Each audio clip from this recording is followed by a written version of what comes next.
पाहिलं असेल त्या 29 महानगरपालिकांमध्ये देवेंद्रजींच्या नेतृत्वात झालेल्या या सर्व निवडणुकांमध्ये अतिशय चांगलं यश हे संपूर्ण महाराष्ट्रात मिळालं. नवी मुंबईमध्ये तर गणेश नाईक यांच्या नेतृत्वामध्ये इथे मंदाताई, त्याचबरोबर संपूर्ण इथली असणारी भारतीय जनता पार्टीची पूर्ण टीम, जिल्ह्याचे अध्यक्ष राजेश पाटीलजी, संजीव नाईकजी, संदीप नाईकजी आणि सर्व कार्यकर्ते पदाधिकारी या सर्वांनी केलेली प्रचंड मेहनत आणि या मेहनतीमुळे हे यश जे आहे हे यश मिळालं.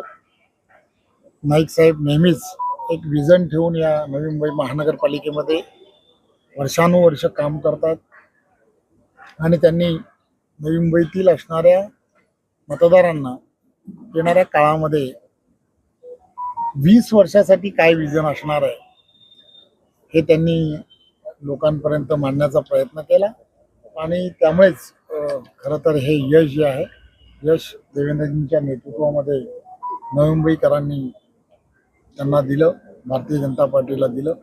त्याबद्दल मी भारतीय जनता पार्टीचा अध्यक्ष म्हणून संपूर्ण नवी मुंबईतील मतदारांचंही मनपूर्वक धन्यवाद. खरं तर निवडणुका आता संपलेल्या आहेत, त्यामुळे विकासात्मक जे विजन देवेंद्रजी प्रत्येक महानगरपालिकेच्या दृष्टिकोनातून त्यांनी ठरवलेलं आहे.